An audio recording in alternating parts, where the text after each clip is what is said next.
নমস্কার বন্ধুরা, আমার চ্যানেলে সবাইকে স্বাগত। আজকে একটা চ্যালেঞ্জিং বিষয় নিয়ে আলোচনা করব।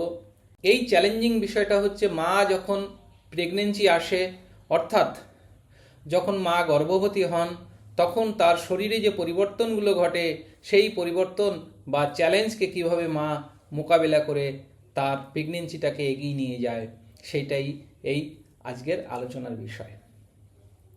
তো চলুন জানা যাক কি কি পরিবর্তনগুলো হয় প্রেগনেন্সি আসলে শরীরে। প্রথম পরিবর্তন, বিভিন্ন হরমোনের চেঞ্জ।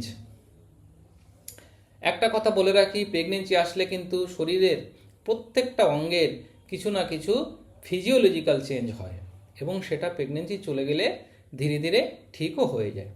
প্রথমেই বলি, এই সময় কিছু হরমোনাল চেঞ্জ হয়।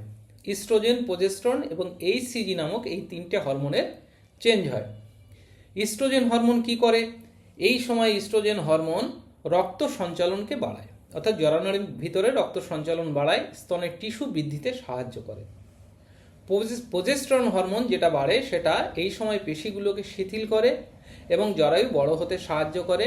তবে এর কারণে কিন্তু যেহেতু স্মুথ মাসেল রিল্যাক্সড হচ্ছে, হজমের সমস্যা হয় এবং কিছু কোষ্ঠকাঠিন্য হতে পারে। এইচসিজি নামক যে হরমোনটা বাড়ে, তার ফলে কিন্তু প্রেগনেন্সি টেস্ট পজিটিভ আসে এবং এটি গর্ভাবস্থার শুরুতে যে বমি বমি ভাব হয় তার জন্য দায়ী।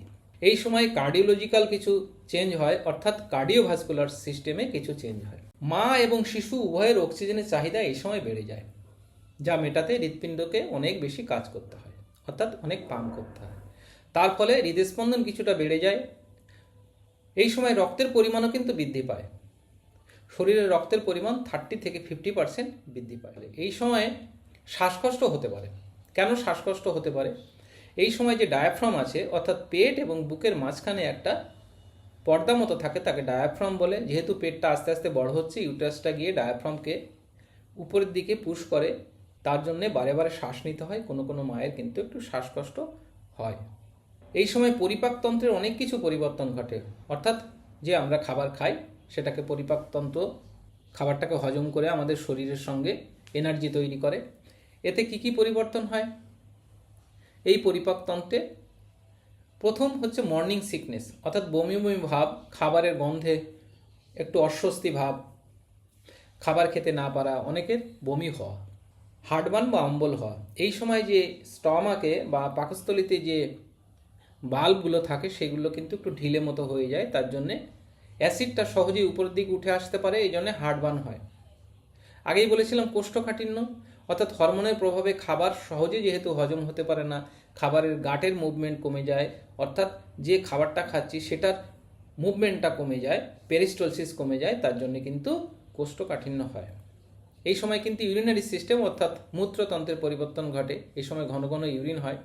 যখন আস্তে আস্তে জরানাড়িটা বড় হতে থাকে, এই বড় জরায়ুনাড়ি কিন্তু ইউরিন যে থলিটা আছে তার উপরে একটু প্রেশার সৃষ্টি করে, তার জন্যে বারে বারে ইউরিন হয়।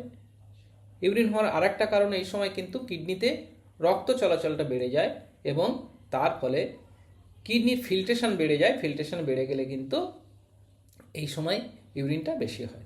শারীরিক গঠন এবং ত্বকের কিছু কিছু পরিবর্তন হয়। শারীরিক গঠনের কি কি পরিবর্তন হয়? এই সময় কিন্তু ওজন বৃদ্ধি পায়, উরুতে কিন্তু দাগ হতে পারে, অর্থাৎ একে স্ট্রেস মার্ক বলে। এছাড়া মুখে ঘাড়ে কালো কালো ছোপ ছোপ হতে পারে, এটা কিন্তু প্রেগনেন্সির পরে ইউজুয়ালি চলে যায়। পিঠে ব্যথা হয়, যেহেতু পেটটা বড় হয়, শরীরের ভার কেন্দ্র চেঞ্জ হয়, তার জন্যে মাসেলে টান পড়ে এবং পিঠ বা ঘাড়ে হালকা ব্যথা হতে পারে।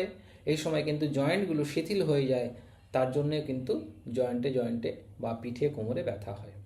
মনে রাখবেন, এই পরিবর্তনগুলো প্রতিটি নারীর ক্ষেত্রে কিন্তু আলাদা আলাদা হতে পারে। শরীর যখন একটু নতুন প্রাণের তৈরি করে, তখন এই দখলগুলো মেনে নেওয়া কিন্তু অত্যন্ত সাহসের কাজ এবং একটা চ্যালেঞ্জিং বিষয়। পর্যাপ্ত বিশ্রাম, সঠিক খাদ্য তালিকা, ডাক্তারের পরামর্শ মেনে চলা, এই যে সময়টা, এই সময়টাকে কিন্তু সহজ করতে পারে।